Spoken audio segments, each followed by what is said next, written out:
Antes da gente prosseguir com esse vídeo, rapaz, nós vamos falar sobre muita coisa do mercado da bola aqui, mas eu queria mostrar para vocês uma pílula da entrevista, né? Um pedacinho da entrevista que eu fiz com o Rodolfo Landim lá em Doha, porque esse momento foi incrível. O Landim falou sobre uma coisa que diariamente motiva ele como presidente, e eu achei essa declaração de uma humildade, de uma sinceridade incrível, e eu quero compartilhar com vocês mais esse momento, né? E depois a gente vem com o mercado da bola e as notícias do Flamengo. É muito importante a figura do presidente dentro do clube. Ela se traduz numa passagem que eu conto para as pessoas, né? De um sujeito simples que logo depois de eu ser eleito me encontrou na rua e falou assim: olha, eu conheço a sua história, o senhor é um administrador de sucesso na vida, o senhor tem uma família bonita, o senhor tem dinheiro, o senhor tem tudo, e na minha vida eu nunca tive nada. Minha vida deu tudo errado, eu sou brigado com a minha família, e eu só tenho uma coisa na minha vida, que é o Flamengo. Então, cuida bem lá do meu Flamengo, porque o senhor está cuidando da única chance que eu tenho de ser feliz. E quando eu lembro disso todo dia que eu acordo e quando eu vou dormir, porque a gente sabe que é uma responsabilidade enorme que a gente tem, né? Tendo uma nação com 42 milhões de pessoas que são fanáticas pelo Flamengo, e aquela chegada no Rio de Janeiro, que era aquele dia lá da Libertadores, se eu ainda tinha alguma dúvida na minha vida da responsabilidade que a gente tinha nas costas, aquele dia deixou de ter. Fala galera, saudações rubro-negras, isso aqui é Flamengo, muito bem-vindos aí ao canal Paparazzo Rubro-Negro. Você que está chegando aí, se inscreve no canal, aciona a notificação no sininho, deixa aquele like maroto no vídeo. Então, cara, tem muita coisa do mercado da bola pra gente estar falando com vocês, mas eu queria começar por uma jantada do Galvão Bueno, né, que gerou aí uma série de zoações aí na internet, ele falando que o Liverpool, pelo 4-0 que meteu no vice-líder lá do campeonato inglês, o Flamengo poderia estar tranquilamente disputando a Premier League, né? E mandou um recado do contra, que ele chamou do contra, que são os anti-flamenguistas, né? E essa jantada do Galvão tem endereço.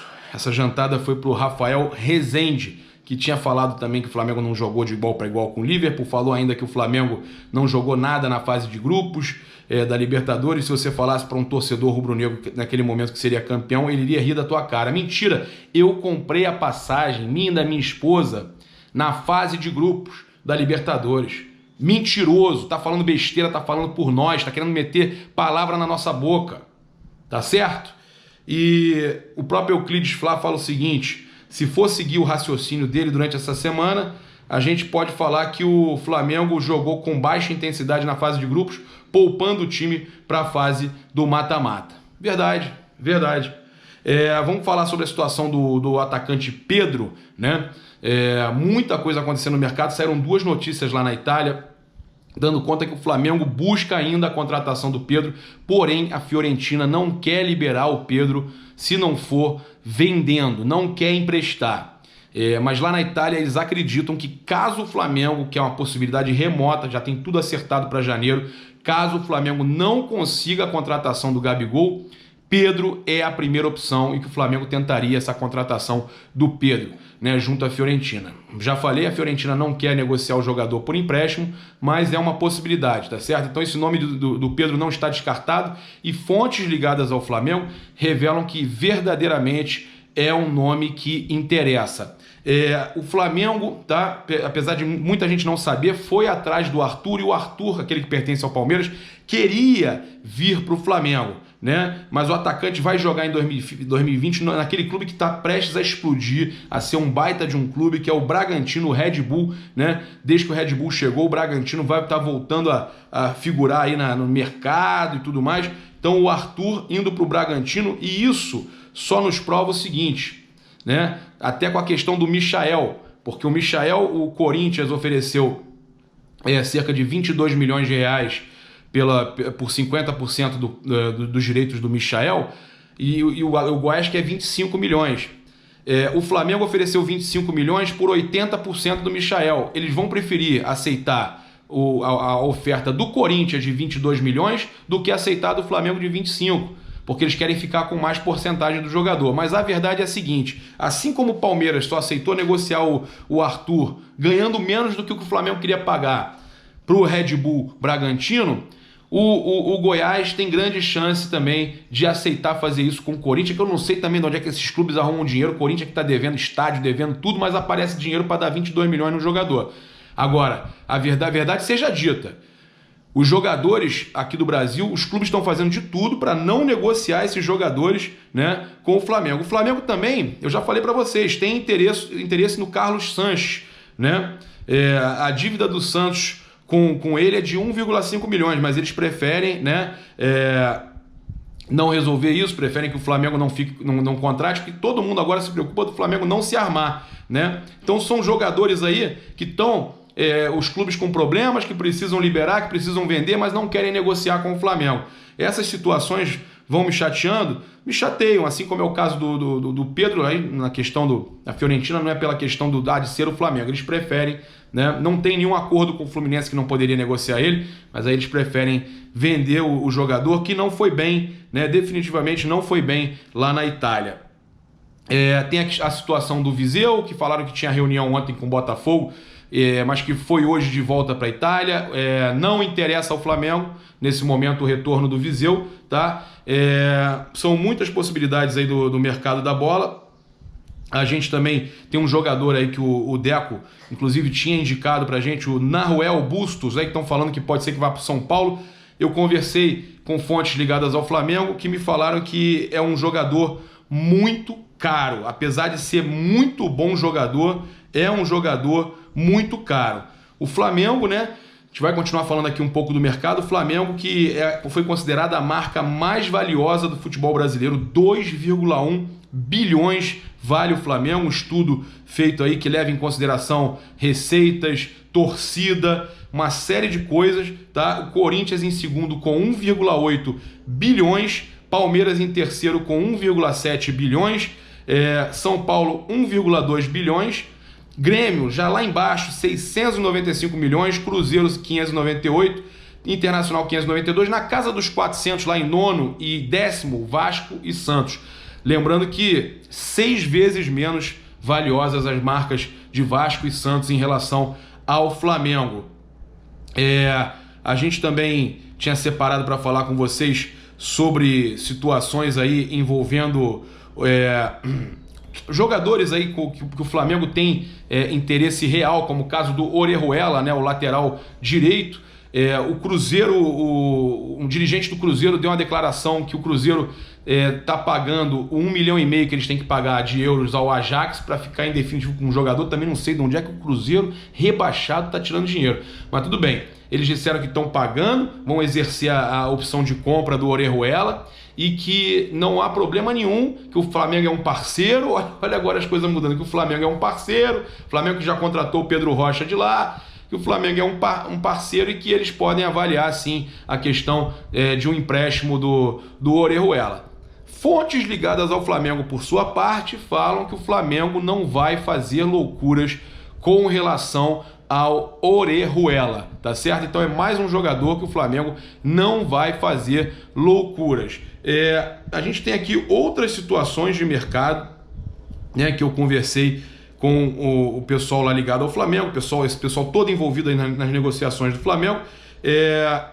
Olha só, não faremos loucuras com relação ao Orejuela, porém, então, existe a expectativa da contratação, sim, do Orejuela. O Thiago Maia também sendo muito bem encaminhado, né, as coisas caminhando para essa contratação do Thiago Maia. Isso aí está muito próximo do anúncio, o que seria a terceira grande contratação do Flamengo.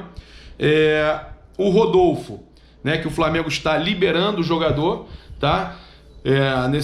Para procurar um clube, né, com a chegada do Gustavo Henrique, eles estão liberando o Rodolfo. É uma pena, eu gosto do Rodolfo, mas se machucava demais, mas eu gosto muito do Rodolfo. Quem está voltando para o Flamengo, que estava na Ponte Preta emprestado, é o Bill, tá? Aquele atacante Bill, cara, o jogador, eu gosto muito do Bill, acho que em momento algum o Flamengo tinha que ter liberado, mas o Flamengo entende que dar rodagem é bom, e o Bill tá voltando, um bom garoto aí para estar integrando esse elenco a partir do dia 7, né?